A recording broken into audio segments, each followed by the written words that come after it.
একতা সংঘের পরিচালনায় নৈহাটি ফেরিঘাটে রক্তদান শিবিরে অনুষ্ঠিত হলো সাড়ম্বরে। আপনারা এই খবর দেখছেন জনপ্রিয় পোর্টাল চ্যানেল। যে ব্লাড কার্ডের জন্য যদি কেউ ফোন করে, আমি প্রথম যাকে ফোন করি সেটা লালটুদা, দীপঙ্কর ঘোষ। লালটুদা বলে দোকানে আয়, নিয়ে যা সঙ্গে সঙ্গে, সেটা রাত্রি 10টা হোক বা সকাল 6টা হোক, যখনই হোক। এবং এই মূল বিষয়ে ফিরি, আসলে রক্তদান যখন একটা সামাজিক অনুষ্ঠান, তো এর একটা সামাজিক দায়বদ্ধতা থাকে, এবং এই সামাজিক দায়বদ্ধতা থাকার সাথে সাথে এই যে সমাজে ঘটে চলা প্রতিদিন যে বিভিন্ন ঘটনাগুলো, সেই ঘটনাগুলো কোথাও না কোথাও গিয়ে জড়িয়ে যায়। আমরা যারা সমাজবদ্ধ জীব, আমরা নিজেদেরকে সিভিলাইজড মনে করি, আমরা সমাজবদ্ধ বলে মনে করি। সমাজের প্রতি দায়বদ্ধতা থেকেই রক্তদান হয়।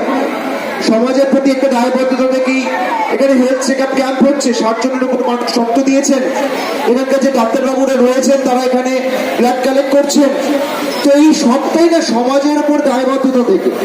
তো আমরা সমাজকে কোথাও গিয়ে অস্বীকার করতে পারি না। তো আমি যদি এখন এখানে দাঁড়িয়ে একটা মিষ্টি মিষ্টি কথা বলে নেমে যাই, তাহলে আপনি নিশ্চিতভাবে বলবেন যে সমাজের প্রতি আমার দায়বদ্ধতা কোথায়।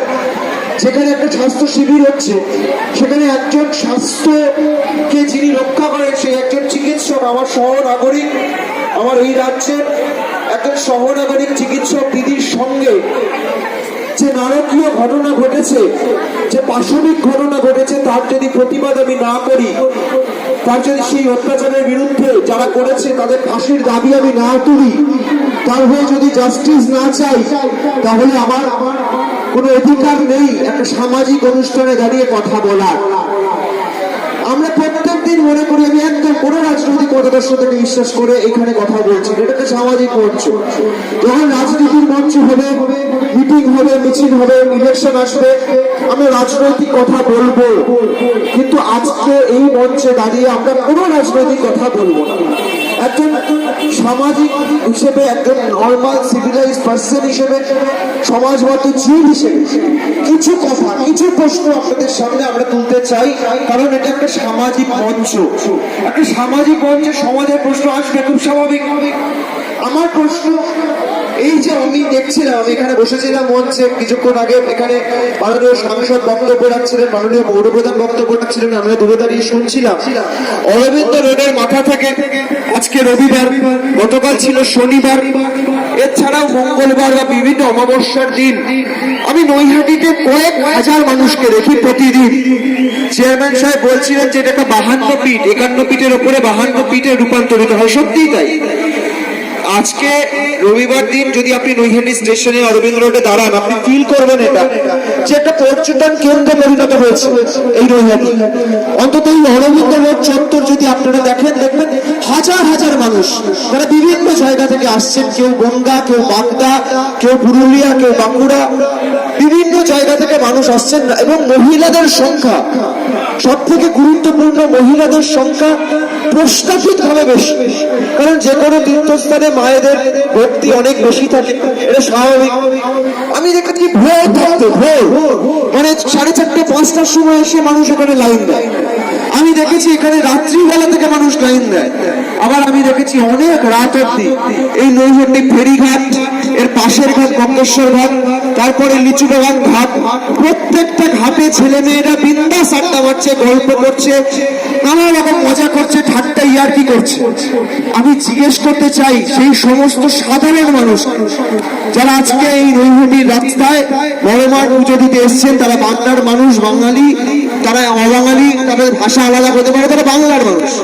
এই যে আমরা টিভি খুললেই দেখছি যারা বলছেন বাংলায় নারীদের নিরাপত্তা নেই, বাংলায় নাকি নারীরা প্রচন্ড নিরাপত্তাহীনতায় ভোগেন, আমি তাদেরকে প্রশ্ন করছি, এই যে হাজার হাজার মানুষ প্রত্যেক দিন, বিশেষত আমার মায়েরা, আমার বোনেরা, তারা যে নৈহাটির রাস্তায় আসছেন, তারা কি ফিল করে নৈহাটিতে নিরাপত্তা নেই? তারা কি ফিল করেন এই ব্যারাকপুর লোকসভা পশ্চিমবঙ্গের অন্তর্গত? এটা তো মানে ভারতবর্ষের মধ্যে, পশ্চিমবঙ্গের মধ্যে এটা তো আলাদা কোনো দ্বীপ নয়। এইখানে মানুষের নিরাপত্তা রয়েছে। আপনি ভারতবর্ষের যে কোনো জায়গায় চলে যান, পশ্চিমবঙ্গ সব থেকে সেফেস্ট প্লেস।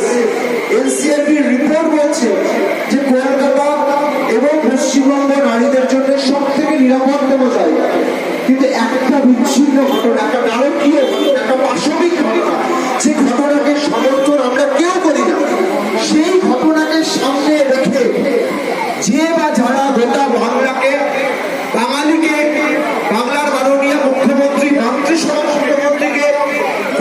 পর মন্তব্য করেন, নোংরা গালাগাল দিচ্ছেন, খিস্তি দিচ্ছেন এবং দুর্ভাগ্যজনকভাবে আমার বলতে কোনো দ্বিধা নেই যে তারা কেউ কেউ মাননীয় মুখ্যমন্ত্রী যখন নির্যাতিতার পরিবারকে 10 লক্ষ টাকা ক্ষতিপূরণ দিতে চেয়েছিলেন, যেটা ভারতবর্ষের সংবিধানের আর্টিকেল 357A সিআরপিসি, এখানে যদি কোনো আইনজ্ঞ মানুষ থাকেন, আইনজীবী থাকেন, আমি যদি কোনো ভুল বলি কান ধরে আমাদের এখান থেকে নামিয়ে দেবেন। ভারতবর্ষের সংবিধানের আর্টিকেল 357A সিআরপিসি অনুযায়ী একজন নির্যাতিতা বা একজন ক্ষতিপূরণ দিতে তাকে রাষ্ট্র সরকার বাধ্য। মাননীয় মুখ্যমন্ত্রী সেই কারণে 10 লক্ষ টাকা ক্ষতিপূরণ দেওয়ার কথা বলেছিলেন। কিন্তু এত শয়তান, এত নির্লজ্জ, এত বেহায়া কিছু মানুষ, কিছু রাজনৈতিক দলের কর্মীরা যারা বলছেন যে মমতা বন্দ্যোপাধ্যায় নাকি ধর্ষিতার রেট ঠিক করে দিচ্ছে, এদেরকে চিনে রাখতে হবে। এদেরকে চিনে রাখতে হবে যারা বলছেন যে মমতা বন্দ্যোপাধ্যায় রেট কত। একজন বিধায়ক, আমি নাম করে বলছি, অমরনাথ সাহা শাখা, বাঁকুড়ার বিধায়ক, আমি জানি না তিনি তার যোগ্যতা নেই আইনসভার সদস্য হওয়ার, তিনি অন ক্যামেরা দাঁড়িয়ে বলছেন মমতা বন্দ্যোপাধ্যায়ের রেট 25 লক্ষ টাকা। তাদেরকে চিনে রাখুন। এই লোকগুলো যারা বাংলার মাতৃসভা মুখ্যমন্ত্রী বাড়ির মেয়াকেও সম্মান দিতে জানে না, তারা মুখ্যমন্ত্রী ছেড়ে দিন না রাজনৈতিক পদদর্শক, তিনি তো একজন মহিলা, তাকে অপমান করে, যারা বাড়ির মাকে অপমান করে, স্ত্রীকে অপমান করে, তারা রাস্তায় নেমে বলছে উই ওয়ান্ট জাস্টিস। আমি তাদেরকে জিজ্ঞেস করেছি দু একজনকে, ভাই জাস্টিস তো চাইছো, কার কাছ থেকে চাইছো? বলছে না মমতা বন্দ্যোপাধ্যায়ের পদত্যাগ চাই। আপনি অবাক হতে পারেন রক্তদানের মঞ্চে দাঁড়িয়ে কেন এই কথাগুলো বলছি। আমারও বলছি কারণ রক্তদানের মঞ্চের একটা সামাজিক দায়বদ্ধতা থাকে, কিছু কথার জবাবদিহি করার দায়বদ্ধতা আমাদের থাকে। নইলে একটা ব্যাচ, একটা উত্তরীয় পরে একটা রক্তদানের সার্টিফিকেট নিয়ে বাড়ি চলে যাওয়া যায়।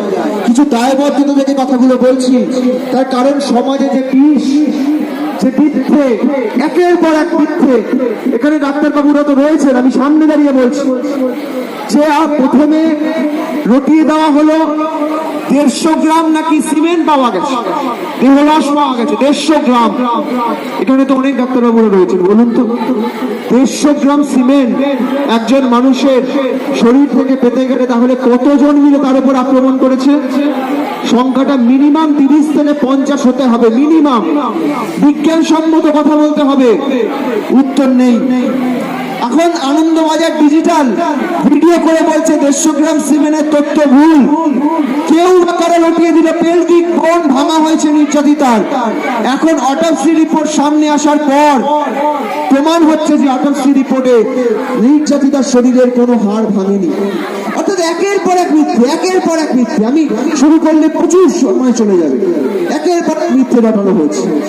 হ্যাঁ, কিছু ভুল, কিছু হয়তো নিশ্চিত ভাবে হয়েছে, সেটা তো আমরা অস্বীকার করিনি। এবং সেই কারণেই তো মাননীয় মুখ্যমন্ত্রী প্রথম দিন এবিপি আনন্দের, এই যে এবিপি আনন্দ সকাল বিকেল বিপ্লব করে এগিয়ে থাকে, এগিয়ে রাখে বলে, সেই এবিপি আনন্দের সিইও সুমন থেকে যখন প্রথম এই ঘটনার পরিপ্রেক্ষিতে প্রথম প্রতিক্রিয়া দেন মাননীয় মুখ্যমন্ত্রী মমতা বন্দ্যোপাধ্যায়, তিনি বলেন অত্যন্ত নক্কারজনক ঘটনা, অত্যন্ত দুর্ভাগ্যজনক ঘটনা। আমি পরিবারের সঙ্গে রয়েছি, আমি পরিবারের সাথে কথা বলবো, প্রয়োজন হলে আমি বলবো যদি কলকাতা পুলিশের উপর ভরসা না থাকে আপনারা সিবিআই কে দিন। সিবিআই তদন্ত করছে 16 দিন। আমরা জিজ্ঞেস করছি যে রাস্তায় বেরিয়ে যাচ্ছে, উইকেন্ড ইভেন্ট বানিয়ে ফেলেছে, কোনো সহমর্মিতা নেই, কোনো বিন্দু মাত্র সহমর্মিতা নেই। সুপ্রিম কোর্টের ভার্ডিক্ট রয়েছে, আপনি কোন নির্যাতিতার ছবি, নির্যাতিতার নাম অন ক্যামেরা আনতে পারেন না, এটা সুপ্রিম কোর্টের ভার্ডিক্ট। কেউ মানছে না। কিছু ইনস্টাগ্রাম ইনফ্লুয়েন্সার, কিছু ইউটিউব ইনফ্লুয়েন্সার, কিছু ইউটিউবের ভিডিও মেকার, তাদেরকে নামিয়ে দেওয়া হয়েছে এবং তারা কত বড় নির্লজ্জ, কতটা শয়তান। আমি শয়তান শব্দটা খুব অসাংবিধানিক শব্দ, কিন্তু খুব ভেবে চিন্তে ব্যবহার করছি, কারণ আমাদের দেশের সংবিধান অনুযায়ী আমরা কোনো নির্যাতিতার মুখের ছবি বা ভিডিও বা তার নাম ব্যবহার করতে পারি না। কিন্তু দুর্ভাগ্যজনকভাবে কিছু মানুষ ইনস্টাগ্রামে, কিছু কিছু লাইক, কিছু কমেন্ট, কিছু ভিডিও ফেসবুকে মনিটাইজেশন করে কিছু টাকা কামানোর জন্য একজন নির্যাতিতা সহনাগরিক চিকিৎসকের মৃত্যুর পরের ছবি ফেসবুকে ইনস্টাগ্রামে দিয়ে মনিটাইজ করে টাকা কামিয়েছে। এটা এত বড় শয়তান। বারবার আমরা লিখেছি, বারবার আমরা ফেসবুকে লিখেছি, সুপ্রিম কোর্ট ভার্ডিক্ট দিয়েছে যে নির্যাতিতার নাম, নির্যাতিতার ছবি প্রকাশ্যে আনা যাবে না। তারপরেও করেছে। ওই যে বলছি রক্তদানের মঞ্চে দাঁড়িয়ে কথাগুলো কেন বলছি আপনার প্রশ্ন হতে পারে, কারণ এটা সামাজিক দায়বদ্ধতা। যিনি মারা গেছেন তার আত্মার প্রতি আমাদের শ্রদ্ধা জানানো, তার পরিবারের প্রতি সম্মান জানানো। আচ্ছা, আপনি পারতেন আপনার পরিবারের কোনো মা বা বোন বা কোনো আত্মীয়ার সাথে যদি এই ঘটনা হতো, ইনস্টাগ্রামে তার মৃতদেহের ছবিটা দিয়ে এইভাবে লাইক, কমেন্ট, ভিউ, রিচ নেওয়ার পারতেন? পারতেন না তো। তাহলে আপনার চিকিৎসক, যে চিকিৎসক মারা গেছেন, চিকিৎসক তো আমাদের বৃহত্তর পরিবারের অংশ। আমার যে চিকিৎসক চিকিৎসা করেন তাকে তো আমি আমার নিজের বন্ধু মনে করি, আত্মীয় মনে করি। আমি আমার পরিবারের অনেকের সাথে আমার শারীরিক অনেক সমস্যা শেয়ার করতে পারি না, যেটা আমি একজন চিকিৎসকের সঙ্গে শেয়ার করতে পারি। চিকিৎসক সেই রকম বন্ধু হন। তাহলে আপনার একজন আত্মীয়, বন্ধু, স্বজন বিয়োগের পর তার মৃতদেহের ছবিটা ফেসবুকে দিয়ে, ইনস্টাগ্রামে দিয়ে আপনি তার হয়ে জাস্টিস চাইছেন কার কাছে? বলছেন মমতা বন্দ্যোপাধ্যায় জাস্টিস দাও। তদন্ত করছে সিবিআই। ক্ষমতা থাকলে সিজিও কমপ্লেক্স ঘেরাও করুন, আমিও আপনার সাথে যাব।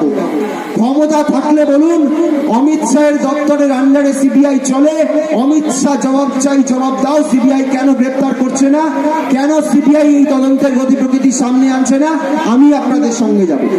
সামাজিক দায়বদ্ধতা আমাদের প্রত্যেকের। ফাঁসি আমরা প্রত্যেকে চাই। একজন কালপ্রিটেও, একজন দোষীরও যাতে তারা ছাড়া না পায় তার নিশ্চিত প্রশাসন করছে। এবং একমাত্র যিনি ধরা পড়েছেন এখন অব্দি, সঞ্জয় রায়, তাকেও মমতা বন্দ্যোপাধ্যায়ের কলকাতা পুলিশ গ্রেপ্তার করেছে। সব সময় মিথ্যে রটানো। ফেসবুক, হোয়াটসঅ্যাপ, ইনস্টাগ্রাম খুললেই হাজার হাজার মিথ্যে। আমি একজন সচেতন নাগরিক হিসেবে, বিশ্বাস করুন কোনো রাজনৈতিক দলের হয়ে কথা বলছি, আমি একজন সচেতন নাগরিক হিসেবে বিশ্বাস করি সব কিছুর জন্য, এটা আমার কথা নয়, মোহনদাস করমচাঁদ গান্ধী বলে একজন মানুষ, একজন গুজরাটির কথা, যাকে আমরা বাপু বলে চিনি, তিনি বলেছিলেন দরকার হলে সবকিছু ত্যাগ করা যায়, কোনো কিছুর জন্য সত্যকে ত্যাগ করা যায় না। তাই সত্যের পথে থাকতে হবে, ফেক নিউজের বিরোধিতা করতে হবে। যত ফেক নিউজ ছড়াবে তত বেশি করে আমরা আরো বেশি করে ওদের মুখোশ খুলবো। আপনারা দেখেছেন একটা ফেক অডিও ছড়িয়ে দিল। বন্ধুরা, আমি সোমা মুখার্জি বলছি, ওই দিন এই ঘটনা ঘটেছে। আমরা যখন পরের দিন থেকে ক্রমাগত বলা শুরু করলাম, কে এই সোমা মুখার্জি, যার কাছে পুঙ্খানুপুঙ্খু, তার কাছে সমস্ত তথ্য রয়েছে, তিনি হার হিম করে একটা অডিও মার্কেটে ছড়িয়ে দিয়েছেন। সিপিআই কেন সোমা মুখার্জিকে ছেড়ে রেখেছে? কেন সোমা মুখার্জিকে ইন্টারোগেট করছে না? আর সেই সোমা মুখার্জির অডিও মার্কেটে দেখা যাচ্ছে না। কিন্তু আপনি বিশ্বাস করেছেন? আপনি এমন একজন কিছু মানুষের ভিডিও, অডিও বিশ্বাস করেছেন যাদেরকে আজকে অস্তিত্ব নেই, এআই দিয়ে বানিয়েছে। দুর্ভাগ্য এটা আমাদের, যে মানুষ সোশ্যাল মিডিয়াতে এখন যা দেখে সেটাই বিশ্বাস করে, এবং ফেক নিউজের কারখানা তৈরি করেছে সিপিএম, বিজেপি। এবং সেই ফেক নিউজ, আমি আবারও বলছি, রাজনীতির কথা বলতে চাইছি না সামাজিক মঞ্চে, কিন্তু ফেক নিউজে কি হয় জানেন তো, মানে এখন মানুষের সাথে তর্ক করা যায় না। কেউ যদি, ওই যে একটা ফেসবুকে খুব ঘুরছিল একটা মিম দেখছিলাম, যে এখন মানুষের সাথে তর্ক করবেন না। কেউ যদি বলে যে হাতি উঠতে পারে, তাকে বলবেন হ্যাঁ ভাই হাতি উঠতে পারে, কালকে আমার বাড়ির ছাদে এসে বসেছিল। এখন ব্যবস্থাটা হয়ে গেছে এরকম, যে যা পারছে ফেক নিউজ ছড়িয়ে গেছে। আর প্রথম দিকে আমরাও ভেবেছি একটা সংবেদনশীল বিষয়, এটা নিয়ে রাজনীতি করব না, কিন্তু আমরা 14 তারিখ রাত্রিবেলা থেকে দেখলাম, ও বাবা, এলাকার সব থেকে কালপ্রিট নিজের বাড়ির বউকে পেটায়, নিজের মাকে খেলে দেয় না, সে রাস্তায় বেরিয়ে গেছে উই ওয়ান্ট জাস্টিস বলে। পুরো সিপিএম এর হারমাত, বিজেপির জল্লাদ রাস্তায় বেরিয়েছে। বাংলার মায়েরা, বাংলার বোনেরা, বাংলার দিদিরা, তারা রাস্তায় নামলে প্রতিবাদ করবে, স্বাভাবিক, 100 বার তাদের প্রতিবাদ করার অধিকার আছে গণতান্ত্রিক দেশে। কিন্তু যারা বলছে যে বাংলাদেশ বানাবো, যারা বলছেন বাংলাদেশের শেখ হাসিনার মতো করব, ভাই একটু সংবিধানটা পড়ো। সংবিধানটা হোয়াটসঅ্যাপে তৈরি হয় না, হোয়াটসঅ্যাপ ইউনিভার্সিটি পড়তে পড়তে সংবিধানটা তোমরা ভুলে গেছো। বাংলাদেশের রাষ্ট্র ব্যবস্থা এবং পশ্চিমবঙ্গ বা ভারতবর্ষের রাষ্ট্র ব্যবস্থার মধ্যে যে মূল ভাগ, সেটা হচ্ছে পশ্চিমবঙ্গ যুক্তরাষ্ট্রীয় কাঠামোতে বিশ্বাস করে। পশ্চিমবঙ্গে গণঅভ্যুত্থান হয় না, পশ্চিমবঙ্গে মানুষ যুক্তরাষ্ট্রীয় কাঠামোতে বিশ্বাস করে। নির্বাচন হবে এবং নির্বাচনে একটা সরকার জিতবে, একটা সরকার হারবে। যদি মনে হয় মানুষের গণতান্ত্রিক রায়ে মানুষ মমতা বন্দ্যোপাধ্যায়কে হারিয়ে দেবে, অবশ্যই মমতা বন্দ্যোপাধ্যায় নবান্ন থেকে হেরে চলে আসবে, মাথা নিচু করে চলে আসবে, মানুষের রায় মাথা পেতে চলে আসবে। কিন্তু কোন হারমাদ বা চল্লাদ ছাত্র সমাজের নাম করে দূরে দূরে বৃদ্ধতন্ত্র, কতগুলো বৃদ্ধ তারা বলছে আমরা ছাত্র, 27 তারিখ ইউজিসি নেটের পরীক্ষা জানেই না, এদিকে বলছে ছাত্র। 27 তারিখ ছাত্র সমাজের নাম করে বলছে নবান্ন অভিযান করবো, মমতা বন্দ্যোপাধ্যায়ের অবস্থা শেখ হাসিনার মতো করবো। তাদেরকে বলবো বাবা, হোয়াটসঅ্যাপ ইউনিভার্সিটির বাইরে বেরো, একটু সংবিধানটা পড়ো, দরকার হলে সিসিও কমপ্লেক্স ঘেরাও করো, দরকার হলে অমিত শাহের পদত্যাগ চাও, ক্ষমতা থাকলে বলো। উত্তরপ্রদেশে আমি কোনো বাজে ঘটনা দিয়ে ডিফেন্ড করি না, কিন্তু ভারতবর্ষের প্রতিটা রাজ্যে যেভাবে নারীদের উপর নির্যাতন হচ্ছে তার বিরুদ্ধে একইভাবে প্রতিবাদ করো, নইলে এই অধিকার জাস্টিস চাওয়া তোমার নেই। আমরাই প্রথম দিন থেকে প্রতিবাদ করেছি, আগামী দিনে প্রতিবাদ করবো। ফাঁসির দাবিতে আগেও সোচ্চার ছিলাম, আজও সোচ্চার থাকতো। তোমরা আজ ফাঁসি চাও না, তোমরা সঞ্জয় রায়দের মতো ক্রিমিনালদেরকে। আমি দেখছি কিছু মানুষ বলছে সঞ্জয় রায় তো কিছু করেনি, অন ক্যামেরা বলছে, সোশ্যাল মিডিয়াতে বলছে ও কিছু করেনি, কলকাতা পুলিশ ওকে বলির বাঁকড়া বানাচ্ছে, লিখছে। লজ্জা লাগে না আপনাদের? সিসিটিভি ফুটেজে পরিষ্কার দেখা যাচ্ছে যেদিনকে যে ঘটনা ঘটেছে সেই সিসিটিভি ফুটেজে সঞ্জয় রায় সেই সময় ঢুকছে। এই সঞ্জয় রায়ের পক্ষ নিয়ে আপনারা বড় বড় কথা বলছিলেন কলকাতা পুলিশ নাকি সঞ্জয় রায়কে স্কেপগোট করছে, বলির বাঁকড়া করছে। লজ্জা লাগা হচ্ছে। আমি জানি না এই সিপিএম এর হারমাত আর বিজেপির জল্লাদটা কোন দিন দেখবো সঞ্জয় রায়ের সমর্থনে মিছিল বেরিয়ে ফেলবে। কারণ মানুষের অধিকার, জাস্টিস, নির্যাতিতার উপরে যিনি নির্যাতন করলেন সেই পাশবিক অত্যাচারীদের ফাঁসির দাবি ওরা তুলছে না। ওদের একটাই দাবি যে রাজ্যের মধ্যে কিভাবে অরাজকতা তৈরি করা যায়। আমাদের যে সুস্থ বাংলা, যে বাংলার মধ্যে আজকে মানুষ লক্ষ লক্ষ মানুষ রবিবার দিন নৈহাটিতে পুজো দিতে আসছে, দুদিন বাদে পুজোর বাজার শুরু হবে, সমস্ত কিছুকে ধ্বংস করে একটা অরাজক পরিস্থিতি তৈরি করার। সকলে ভালো থাকুন, সুস্থ থাকুন এবং সচেতন থাকুন। ফেক নিউজ দেখলেই কলকাতা পুলিশ বা সিবিআই কে মেনশন করুন, এইটুকু আবেদন আপনাদের সকলের কাছে রেখে আমি আমার বক্তব্য শেষ করছি। সকলে ভালো থাকুন, সুস্থ থাকুন। হ্যালো হ্যালো হ্যালো ধন্যবাদ।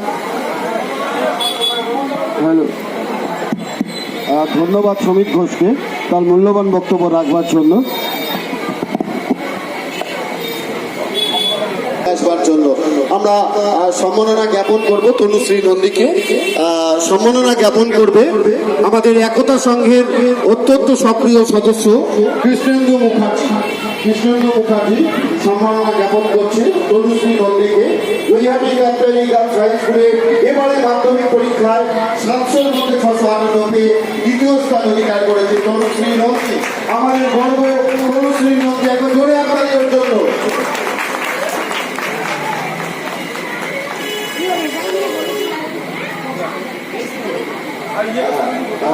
সদস্য একতা সংঘের মনোনয়ন করে দিচ্ছে।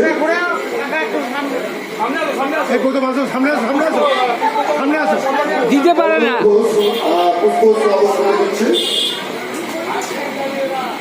এই মুহূর্তে আমি বক্তব্য রাখবার জন্য অনুরোধ রাখবো ব্যবসায়ী সমিতির সভাপতি রিক্সা চালক বন্ধুর কাছে। আমাদের যারা এই বর্ষায় যারা কষ্ট পান, বর্ষায় ভেজে তাদেরকে বর্ষাকে খাদ্য সামগ্রী আমরা তুলে দিচ্ছি তাদের হাতে।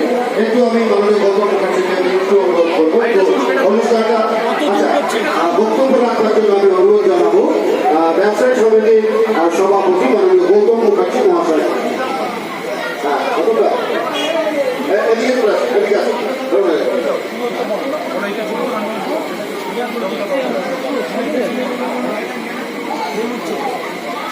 একতা সংঘ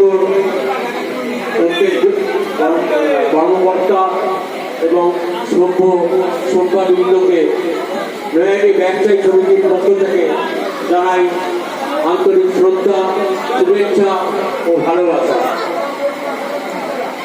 এত সুন্দর একটা প্রোগ্রাম প্রত্যেক বছর আমার ছোট ভাই লালটুর নেতৃত্বে এই ফেরিঘাটে হয়, যেটা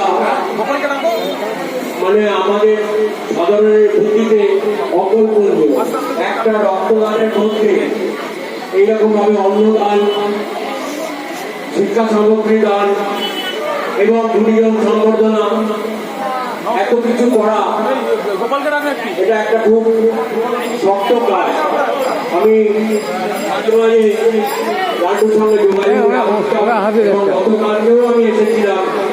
আমি বাজেটটা শুনলাম, শুনে খুব আশ্চর্য হয়ে গেলাম যে এত বড় একটা বাজেটের এত সুন্দর একটা অনুষ্ঠান একতা সংঘ 21 বছর ধরে চালিয়ে আসছে। তাদের ব্যবসায়ীদের পক্ষ থেকে অভিনন্দন অবশ্যই প্রাপ্য। আমি এখানে কোথায় গেছে হিসেবে তাদের অভিনন্দন জানাই।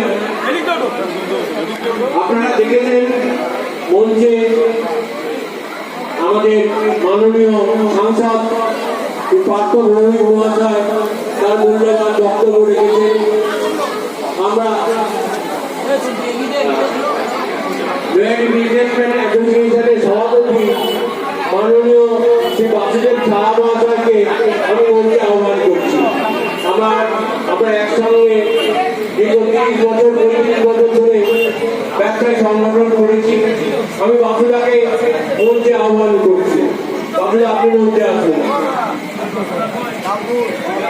এছাড়াও যেটা বলছিলাম, মাননীয় সাংসদ আমরা দীর্ঘদিন ধরে দেখে আসছি, তিনি যখন বিধায়ক ছিলেন তখন তিনি সাধারণ মানুষ এবং ব্যবসায়ীদের পাশে দাঁড়িয়েছিলেন। আজ তিনি সাংসদ হয়েও একই ভূমিকা পালন করছেন।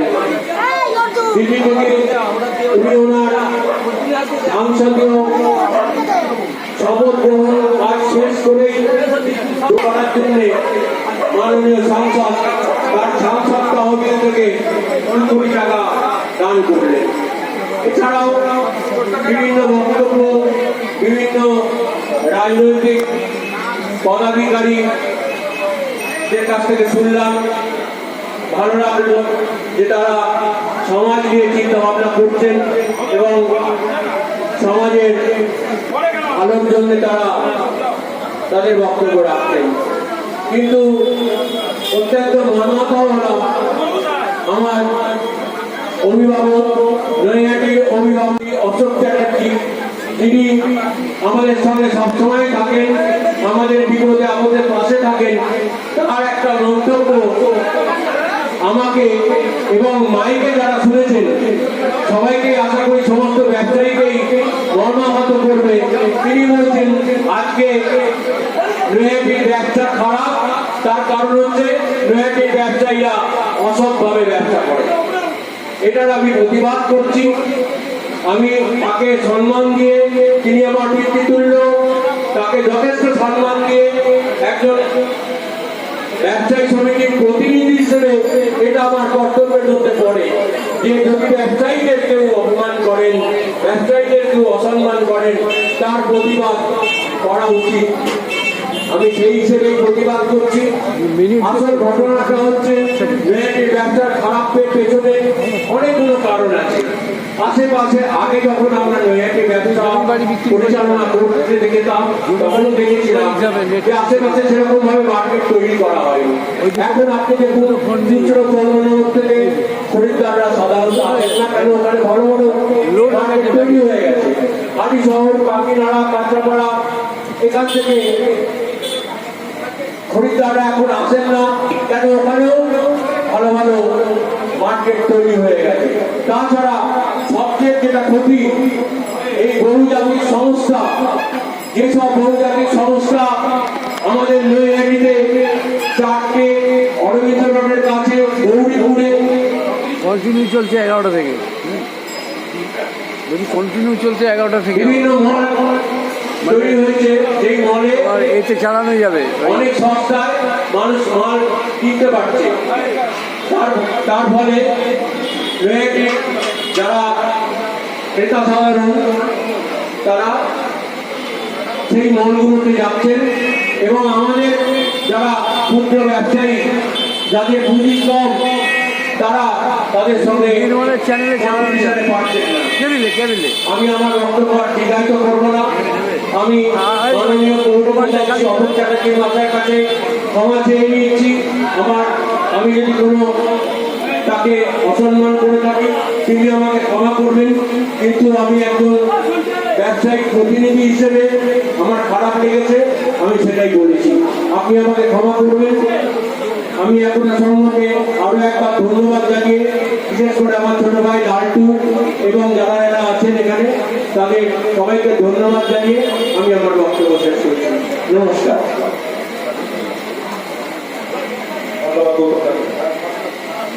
এবার বিজনেসম্যান অ্যাসোসিয়েশনের সভাপতি আমাদের মধ্যে উপস্থিত হচ্ছে বাসুদেব শাহ, তাকে আমাদের এখান থেকে উত্তরীয় পড়িয়ে সম্মান জানাচ্ছেন পল্লব ঘোষ। তাকে প্রশ্ন করবো।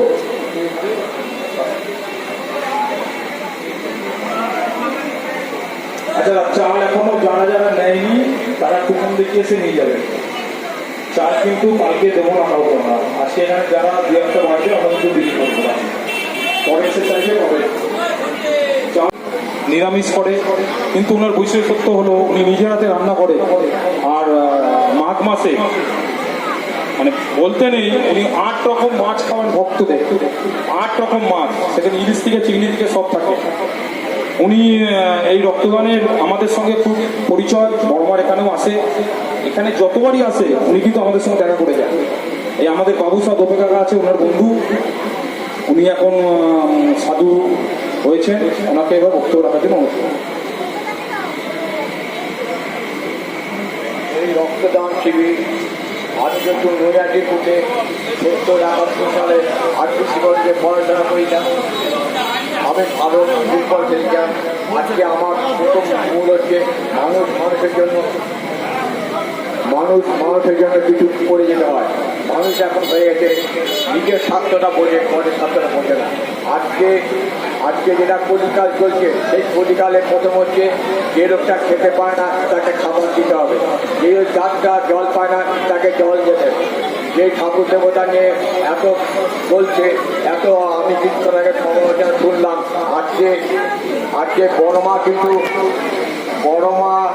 আজ ভজা বছর 3 আগে জানবেন আপনি নৈহাটি মুখে যারা ছুটে আছেন, আমি কিন্তু বছর 3 আগে বড়মা ভজা বললো বৈঠকটা তুমি এইবার পুজোতে আসো। এবার আমার মন্দির আছে, আমি থাকতে পারবো না। তারপর বললো না এবছর আসতে হবে, আমি আসলাম। সেই বছর থেকে বড়মা পুজোতে আমি পুজো করি না, পুজো ধ্যানে বসি। তাই বড়মাকে আমি বলে গেলাম তোর জায়গা তুই বেছে নিবি। এবার সেই জায়গাটা মাননীয় সেক্রেটারি ভজা সে আস্তে আস্তে জনগণের মাধ্যমে আজকে মন্দিরটা পরিণত হয়েছে। আজকে যেটা বক্তব্য যে 52 ফিট করতে হবে, কিন্তু 52 ফিট করতে গেলে আরো সুন্দর প্রকৃতি নিয়ে চলতে হবে। ভগবান বলেছে তুমি দেখো, তুমি যা কিছু করো তোমার গৌরবটা দেখাতে কেউ না। তাই বড়মাকে আমিও সন্দেহ করেছি। আজকে বীরভূম ডিস্ট্রিক্টে বড়মার নাম উঠেছে, আমি বীরভূম ডিস্ট্রিক্টে পঞ্চায়েত সাধনা করেছি। আজকে 32 বছর সাধনা করে সেখানে দরিদ্র নাম সেবা প্রত্যেক দিন তাদের খাওয়ানো হচ্ছে। আমি যেসব সংকল্প করেছি সব সংকল্প পূর্ণ হচ্ছে। আজকে যে লীলাচণ্ডী মন্দির, আজকে মন্দিরটা কেউ গঠন করতে পারতো না। আগে মন্দিরটা 64 সালে 64 সালে মন্দিরটা কেউ, আজকে আমি 2000 সালে সেই মন্দিরটা গঠন করছি। আমি একটা ভালো স্টুডেন্ট, ভালো ছেলে, ভালো আরবিসি কলেজে পড়েছি। আমার বন্ধু বান্ধব নৈহাটি বুকে অনেক রয়েছে। আজকে আমি সাধক লাইনে এসে আমি সত্যের পরিচয় দিয়েছি। সত্য থাকলে ভগবানকে পাওয়া যায়। আজকে সত্য আছি বলে আজকে ভগবান হয়েছে। আজকে এই মঞ্চেতে বছর 3 হলো আমি আসছি, কেন এই এই রক্তদান শিবিরটা প্রচণ্ড ভালো লাগে। যেই মন্দিরে রক্তদানের শিবিরে অনেকগুলি প্রোগ্রাম রাখে, তাদের এত এত দান দেন, তারা কিন্তু পয়সা কাটতে তোলে না, কিন্তু পয়সাটা তুলে নেয়। আজকে এই ঐক্যদান থেকে যেসব লোক যা কিছু সাহায্য পেলো, ঐক্যদান অনুযায়ী ব্যবসা কমিটি যা করলো, আজকে আমি অনেক রক্তদান শিবির চালিয়েছি, অনেক রক্তদান। পরেশ সরকার আমার বন্ধু ছিল, পরেশ সরকার অনেক রক্তদান করেছি, কিন্তু এই রক্তদানটা মহাশ্রেষ্ঠ দান। আজকে রক্তদানে আপনারা মন্দির দেখুন, যত রক্তদান আছে এই নৈহাটি ঐক্যদানে প্রথম ঐক্যদানে আমি বছর রক্তদান দেখছি যে এরা সুন্দরভাবে রক্তদান করে। আজকে তাই ভগবানের কাছে আশীর্বাদ করেছিলাম, ভগবান সকালবেলার থেকে বৃষ্টি দিবি না, আজকে একটা রক্তদান শিবির আছে, তাই মায়ের কাছে আশীর্বাদ করে এসে আজকে সেই রক্তদান শিবিরে উঠেছিলাম, যার জন্য মা রেখেছে বৃষ্টি হয়নি। বৃষ্টির জন্য আপনার টিমে দেখতে ঝড় বৃষ্টি আসবে, তাই ঝড় বৃষ্টি বিকালে আসবে, এবার আর আসবে না। রক্তদান শিবিরটা শেষ করে তারপর বৃষ্টি না আবার চেষ্টা করবো, এই মায়ের কাছে শেষ আবেদন। তাই আপনারা সবাই মিলে আমার মন্দির ঘিরাচৌলের মন্দির, যেই মন্দির এখনো দিকে দিকে উঠবে 24 বছর হয়ে গেল, আমি সেই মন্দিরেই পুরোহিত, আমি পুজো করি না, আমি ভক্তি দেবে পাঠ করি। তাই অনেকে নৈহাটি থেকে গেছে, অনেকে জানে মায়ের সাধনা করি, তারাকে সাধনা করেছি। তাই মানুষের জন্য করে যান, মানুষের জন্য। আজকে মুখ্যমন্ত্রী দান ধ্যান করছে, পুলিশে বলছে দান ধ্যান না করলে কলির যুগ হয় না, কলিকে সমস্ত দান করতে হবে। কলিকে যে দোকানদার খাবার দিচ্ছে, হ্যান দিচ্ছে, প্রত্যেকটা ঘরে দান করতে হবে। তাই আমি বলবো ভগবানকে ডাকুন। লাস্ট কথা হচ্ছে মানুষ হিসেবে জন্মালি, মানুষ হিসেবে কি করে গেলি, আর আত্মকর করবে না। তাই আজকে এই ঐক্যদান মঞ্চ থেকে আমি আর আশীর্বাদ করিয়াছি নৈহাটির বুকে, নৈহাটির ঐক্যদান যে রক্তদান শিবির করেছে।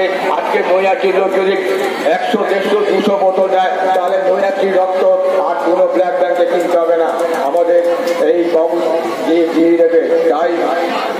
তাই আমি ভগবানকে আশীর্বাদ করছি, হে ভগবান ঈশ্বর আল্লাহ তেরে রাম সবকে সম্মতি হে ভগবান। তাই সবাই সেই পথে চলুন, তাহলে শরীর স্বাস্থ্য সব ভালো থাকবে। মানুষকে সেবা করুন, মানুষকে ভালোবাসুন, মানুষকে মিষ্টি কথা বলুন, তাই সুস্থ হবে। ভগবান কিন্তু তাই চায়, ভগবানকে ডাকলে ভগবানকে পাওয়া যায়, কিন্তু সুস্থ হবে, যেতে হবে, সুস্থ পরিবেশ বজায় রাখুন। এই ঈশ্বর তুমি ক্ষমা করুন। ধন্যবাদ। আচ্ছা, এবার হচ্ছে আমাদের কিছু সম্বোধনা বাকি আছে, সেই সম্বোধনাগুলো আমরা আগে দিয়ে, আর যত নষ্ট হয় আমার শুভেন্দুকে বলা আছে আমি তোমাকে 100 জন করে দেবো প্রতিবার, সেইভাবে আমরা রক্তটা করে থাকি। আমাদের ক্লাব সদস্যরা এখন অনেকে রক্ত দেননি, তারা নামটা লিখিয়ে নিন, দেরি করবেন না। আপনারা লেখান, আমিও লেখাচ্ছি, আমি ধরো লাস্টে দেবো। আচ্ছা, আমাদের মধ্যে উপস্থিত আছে আমাদের মাননীয় সাংসদ পার্থভূমিকে প্রতিকৃতি, যাকে পড়তে বলা হয় হাফ ফটো, যে ছেলেটি এখানে করেছে সে আমাদের, তার বাবা কিন্তু একজন দিনমজুর, সে অতি কষ্টে তার ছেলেকে এর মধ্যে বলে না, এর মধ্যে সে এমন ভাবে মানুষ করেছে যার জন্য গর্ব করে বলা যায় যে পাক্কা বেটা। উনি হচ্ছে ওর বাবা রিক্সা চালায় এবং মা অনেক কষ্টে কাজ করে লোকের বাড়িতে একে একজন চিত্রশিল্পী বানিয়েছে। পার্থভূমিকে ছবি দিয়েছে, সেই ছবি আপনার সোশ্যাল মিডিয়া দেখবেন, একদম ডিটো পার্থভূমিকের ছবি। পার্থভূমিক নিজে বলে গেল আমাকে যে আমি এত সুন্দর ছবি আগে কখনো পাইনি।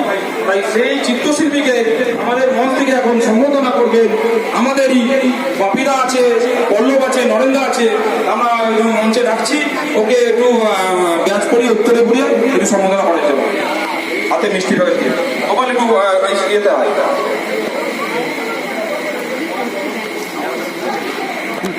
উত্তরে ঘুরিয়ে সম্বোধনা দিচ্ছেন বিশিষ্ট সঙ্গীত শিল্পী কৃষ্ণেন্দু মুখার্জি, যাকে আপনার বাপিরা বলে চেনেন। উনি কিন্তু টালিগঞ্জের এক পরিচিত নাম, এবং ওনার মেয়ে ইক্সিতা মুখার্জি ইন্দুমালা ভাতের হোটে। এছাড়া দেখবেন যত সিরিয়াল আছে তাদের যে টাইটেল সংগুলো হয় জি বাংলা স্টারে, সেখানে আবার ইক্সিতা মজুমদার এবং ইক্সিতা মুখার্জি প্রাথমিক ওনাকে আমাদের নয়াটি উৎসবে আমন্ত্রণ করে দিয়েছে অলরেডি। এবার ওনার গান আপনারা নয়াটি উৎসবে বুঝতেই পাবে। এবার আমাদের যাকে সম্বোধনা আমরা অনেকক্ষণ ধরে বসিয়ে রেখেছি, বাপিদা আমাদের মঞ্চ আমি কবিতাকে তুলে দিচ্ছি, কবিতা ঘোষণা করছি।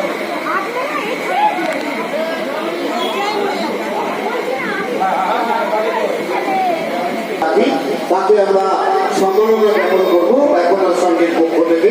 নরেন ঘোষ মহাশয় তিনি সম্মাননা জ্ঞাপন করছেন কৃষ্ণেন্দু মুখার্জি অর্থাৎ বাপিদাকে, এবং ফুলের বুকে তুলে দিচ্ছেন লালটু ঘোষ সংস্থার যিনি সম্পাদক, যারা অক্লান্ত পরিশ্রমী আজকের এই রক্তদান শিবির, সেই লালটু ঘোষ ফুলের বুকে তুলে দিলেন কৃষ্ণেন্দু মুখার্জি অর্থাৎ আমাদের সকলের প্রিয় বাপিদাকে ফুলের বুকে উত্তরীয় দিয়ে সম্মাননা জ্ঞাপন করা হলো একতার সঙ্গীর পক্ষ থেকে।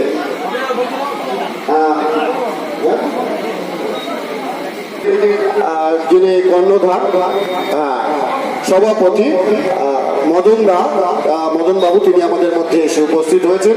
মঞ্চে আসবার জন্য আহ্বান জানাচ্ছি মদন বাবুকে, এবং আমরা সঞ্চালককে ধন্যবাদ, লালটুকে আমার বিশেষ বন্ধু এবং ভাই, আর আমাদের ক্লাব সদস্য সবাইকে আমার অসংখ্য ধন্যবাদ। এবং এত বড় একটা ভালো অনুষ্ঠানে এবং এই ক্লাবের সাথে যুক্ত হতে পেরে আমিও নিজেকে অনেক ধন্য মনে করি, এবং আমার শত ব্যস্ততার মধ্যেও আমি চেষ্টা করি একটু যতটা সময় দেওয়া যায় আমার এখানে। তো আজকের এই রক্তদান উৎসব তো আপনারা মানে সবাই মিলে দেখছেন, অনুষ্ঠানটাকে উপভোগ করছেন, এত সুন্দর একটা অনুষ্ঠান, এবং দীর্ঘ 21 বছর ধরে এটা হচ্ছে, এবং এইটা আমাদের নৈহাটি এবং নৈহাটির পার্শ্ববর্তী অঞ্চলেও এটা একটা রেকর্ড যে 21 বছর ধরে একটা ক্লাব এইভাবে শুধু রক্তদান তো নয়, রক্তদানের সাথে অনেকগুলো অনুষ্ঠান একসাথে হচ্ছে। আমরা অনেক অনুষ্ঠান দেখি রক্তদানের, যেখানে নাকি অনেক দিন ধরে অনেক অনুষ্ঠান চলে বিভিন্ন রকম জিনিস দেওয়ার, সেক্ষেত্রে এখানে আমরা একদিনে সমস্ত কিছু করতে পারি। এইটা একটা আপনাদের সহযোগিতা ছাড়া তো সম্ভব নয়। তো আমরা সবাইকে তার জন্য সবার কাছে আমরা কৃতজ্ঞ, এবং আপনারা আমাদের আরো সহযোগিতা করুন আগামী দিনে, যেন আমরা রক্তদান থেকে আরো সুন্দরভাবে এগিয়ে নিয়ে যেতে পারি। থ্যাংক ইউ ভেরি মাচ, সবাই ভালো থাকবেন, থ্যাংক ইউ।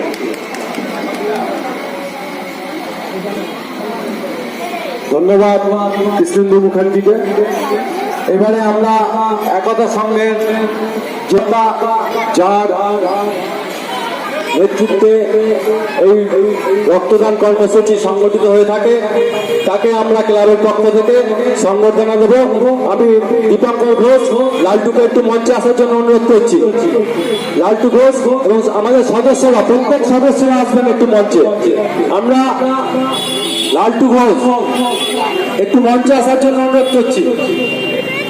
আমরা সংবর্ধনা দেব ক্লাব সদস্যের পক্ষ থেকে, যার নির্দেশে, যার তত্ত্বাবধানে এত বড় একটা অনুষ্ঠান হয়ে থাকে প্রত্যেক বছর। 21 বছর ধরে যার তত্ত্বাবধানে এই কর্মসূচি এগিয়ে চলেছে, আমরা তাকে ক্লাব সদস্যদের পক্ষ থেকে সংবর্ধনা দেব। আমি অনুরোধ করবো লালটু ঘোষকে মঞ্চে আসার জন্য। লালটু ঘোষ আমাদের সদস্যদের, প্রত্যেকটি সদস্যদের বলবো আসতে।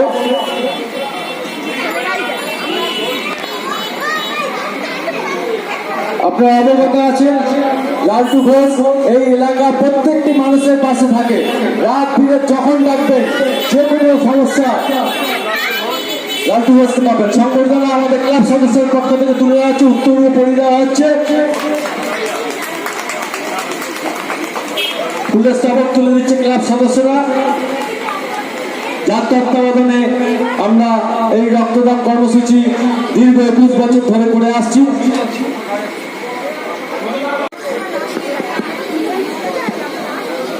হ্যালো,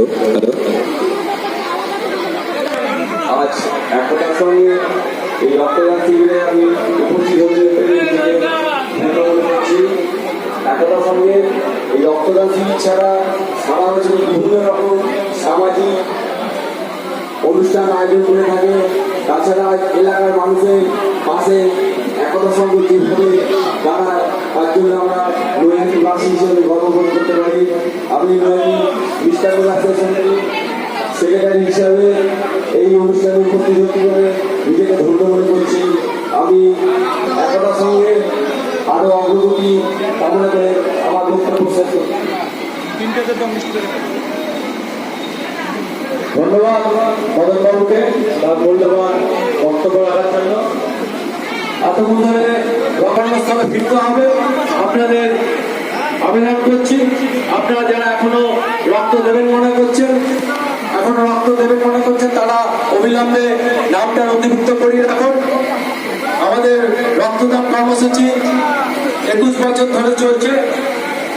এইবারে রক্তদান কর্মসূচিতে আমাদের মধ্যে উপস্থিত ছিলেন এলাকার ব্যারাকপুর লোকসভার মাননীয় সাংসদ শ্রী পার্থভূষণ মহাশয়, উপস্থিত ছিলেন নৈহাটি পৌরসভার পৌর প্রধান মাননীয় অশোক চ্যাটার্জি মহাশয়, এছাড়াও উপস্থিত ছিলেন মাননীয় সমুদ্র মহাশয়, এছাড়াও অন্যান্য নেতৃত্ববৃন্দ। এবারে আমরা সংবর্ধনা দেব বিশিষ্ট চিত্রশিল্পী সুশান্ত নাথকে।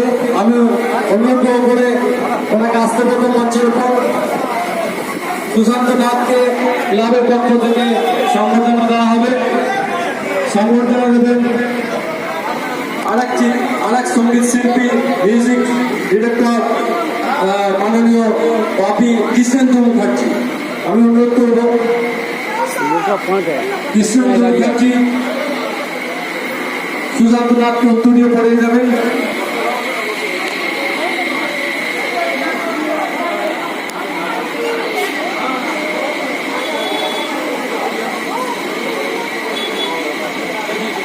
দীর্ঘক্ষণ ধরে আমাদের আজকে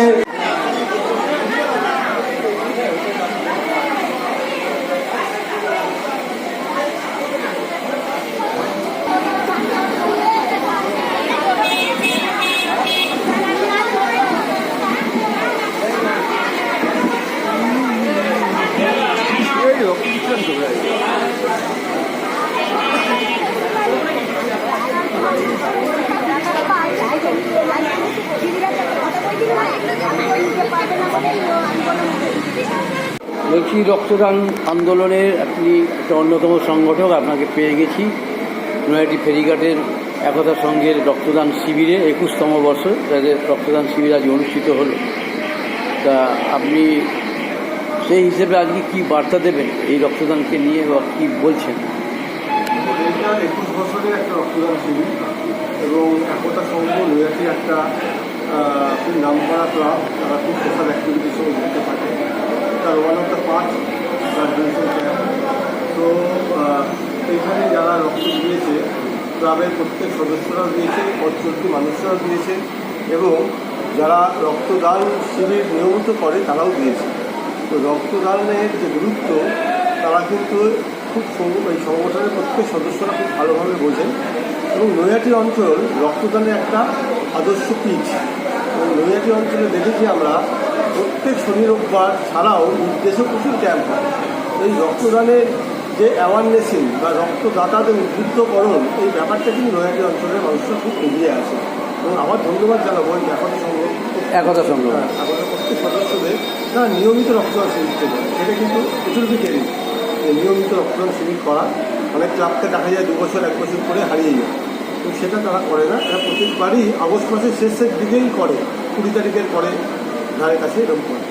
এটা সত্যি এটা খুব ভালো লাগে আমাদের এবং আমাদের পক্ষ থেকে আমরা যতটা পারি। সংগঠনের কর্ণধার দীপঙ্কর ঘোষ লালটু, ওর বিষয়ে কী বলবেন? এবং লালটু তো বরাবরই দেখেছি খুব উদ্যোগ নিয়ে সব কাজই করেন এবং লালটুকে শুধু একা ধন্যবাদ দেবো না আমি, কারণ লালটু অবশ্যই ভালো কাজ করে এবং লালটুর সঙ্গে যারা আছে আমার পাশে যে বসে আছেন এবং যারা প্রত্যেক লালটুর যারা বন্ধুবান্ধব আছে তারাও কিন্তু সত্যি আন্তরিক এবং তারা সবাই এতটাই আন্তরিক, তাই জন্য কিন্তু লালটু আরও বেশি সমৃদ্ধ হয়েছে। বন্ধুরা যদি আন্তরিক না হয় তাহলে কিন্তু কোনো ব্যক্তি সমৃদ্ধ হতে পারে না। তো বন্ধুদের মানে সঙ্গে নিয়েই লালটু চলে। তো লালটুকে অসংখ্য ধন্যবাদ দেবো, সত্য ভাইয়ের মতো খুব ভালো ছেলে, অনেক ভালো কাজ করে, ও আরও এগিয়ে চলুক এবং ওর গ্রামে সবাই এগিয়ে চলুক। আপনার নাম? শুভেন্দু চক্রবর্তী। হ্যাঁ, শুভেন্দু চক্রবর্তী। আমি একটু মানে ভাইকে কী বলবেন আজকে রক্তদান শিবির কতটা সাফল্য পেল? সাফল্য আমরা বরাবরই পেয়ে থাকি। 21 বছর প্রথমবার যখন রক্তদান শুরু হয়েছিল তখন থেকেই আমি ওতপ্রোতভাবে জড়িত ক্লাবের সাথে এবং লালটুদার সাথে। লালটুদার গাইডেন্সে আমরা যেভাবে এই 21 বছর আমাদের সফল রক্তদান হলো, আগামী দিনেও আমরা করবো, ঠিক আছে। আর আর আমরা যেভাবে লালটুদা থেকে গাইড পাই এবং আমাদের লালটুদার গাইডেন্স প্যারালালি আমাদের পার্শ্ববর্তী যেসব মানুষজন আছে তাদের প্রত্যেকের স্বতঃস্ফূর্ত সহযোগিতা আমরা পেয়ে থাকি, যে কারণেই আমরা টানা 21 বছর ধরে এই রক্তদান সফলভাবে অনুষ্ঠিত করতে চলছি। এবং সুরেন্দুদা আমাদের সাথে ডে 1 থেকেই আছে। প্রথম বছর যখন একতা সংঘ রক্তদান হয় 2003 সালে, সেই 2003 থেকে আজকে 2024 সুরেন্দুদা আমাদের পাশে সবসময় থাকে। ওনাকে একবার ফোন করে বললেই আমরা জানি এটা আমাদের রেডি হয়ে যাবে এবং ওরা সাফল্যের সাথে এটাকে উত্তীর্ণ হবে। আপনার নাম? আমার নাম পোখরাজ চ্যাটার্জি। হ্যাঁ, পোখরাজ চ্যাটার্জি। বগুড়ার চেয়ার। এই ক্লাবের একতা সংঘ ক্লাবের কোষাধ্যক্ষ বলতে পারি। ধন্যবাদ।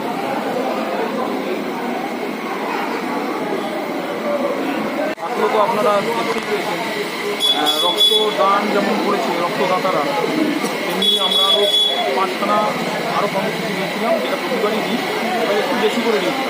তার মধ্যে 100 জন ছাত্রছাত্রীকে আমরা খাতা দিয়েছি, বই দিয়েছি, ট্রেন দিয়েছি তুলে। আর রিক্সা চালক বন্ধু যারা আমাদের এখানে রিক্সা চালান, এছাড়াও আরও পঞ্চায়েতে যারা কাজ করছে, এরকম আমরা 40 জনকে লিখে নিয়েছিলাম। তাদের আমরা মিনিকের চাল আর মশলা ছিল নানা রকম, সর্ষের তেল ছিল, সঙ্গে একটা বস্তা হিসেবে একটা ছাতা দিচ্ছে 40 জন। এছাড়া আমাদের ক্রীড়া সামগ্রী দেওয়ার, সরঞ্জাম দেওয়ার আমাদের সামগ্রী ছিল। তার মধ্যে আমরা ক্রিকেট ব্যাট তুলে দিয়েছি, স্পষ্ট ফুটবল তুলে দিয়েছি, এরকম 10টা ক্লাব আমাদের গুঞ্জন সম্বোধন ছিলই। আর রক্তদান চলছে, এখন শেষ হলো গান 100 জন হয়েছে। আর ডাক্তাররা বললো আমাদের 4 ঘন্টা হয়ে গেছে, 3 ঘন্টা 3.5 ঘন্টা হয়ে গেছে, এরপর নিলে আমাদের রক্তটা আর ঠিক থাকে না, তাই ওদের প্রথমত আমরা রক্তদান। বিভিন্ন জায়গায় রক্তদান শিবিরে দেখা যায় রক্তদান শিবিরের পর আয়োজিত হয় বিভিন্ন সাংস্কৃতিক সন্ধ্যা, কিন্তু একতা সংঘ ব্যতিক্রমী। এখানে দুস্থদের পাশে দাঁড়ালো, শিক্ষার্থীদের পাশে দাঁড়ালো। এই জায়গাটা কতটা নিজেরা আপ্লুত আপনারা? এবং আমাদের টার্গেট আমাদের সাংস্কৃতিক অনুষ্ঠান না, সাংস্কৃতিক অনুষ্ঠান অন্য সময় হবে। এই রক্তদানের দিন বিকালে সাংস্কৃতিক অনুষ্ঠান করা আমরা ঠিক মনে করি না, কারণ রক্তদান সকালে শেষ হয়ে যায়, বিকালে অনুষ্ঠান করার কোনো মানে হয় না। ওই জন্য আমরা এই দুস্থদের, এই রিক্সা চালকদের এবং ছাত্রছাত্রীদের এই প্রোগ্রামগুলো চালিয়ে যাচ্ছি বলেই আমাদের রক্তদানটা 20 বছরের পর। নাহলে রক্তদান অনেকেই করে, দেখবেন 1 বছর 2 বছর করার পর সেই রক্তদানের অস্তিত্ব থাকে না। অনেক ক্লাব, অনেক তাদের ছোটো করছি না, কিন্তু তারা কন্টিনিউ করতে পারছে না। তার কারণ রক্তদানের জায়গা থেকে তারা অন্য জায়গায় চলে যাচ্ছে, ওদের লোক হয় না। আমাদের ফোকাসটা এদিকেই থাকে এবং আমরা রক্ত যারা দেয় তাদের আমরা নিয়মিত খোঁজখবর রাখি এবং সারা বছর আমাদের এখানে কার্ড হলপ করে বলতে পারি, একটা ফোনে কার্ড পেয়ে যাবে, যাকে পাঠাবেন তাকে আমরা কার্ড দিয়ে দিই। আমরা তাকে কোনোদিনও বলি না যে আপনি আমাদের অ্যাপ্লিকেশন করুন, আপনি আমাদের এখানে রক্ত দিয়েছেন কি না। আমরা মানুষ জানি রক্ত, যারা রক্তের কার্ড চায় তারা তাদের দরকার বলেই তো তারা চায়, রক্ত কার্ডটা নিয়ে তো তারা খাবে না। তাদের আমরা যে কোনো সময় রাত্রি 2টো 3টে হোক আমাদের ক্লাব মেম্বারদের কাউকে না কাউকে পেয়ে যাবেন। আর আমরা এই অরবিন্দ রোডে থাকি, আমাদের পাওয়া সবচেয়ে সুবিধা, ওই জন্যই আমাদের রক্ত আমাদের হয়ে চলে যাচ্ছে। আপনার নাম? আমার নাম দীপঙ্কর ঘোষ, কিন্তু আমাকে লালটু বলে সবাই বলছে।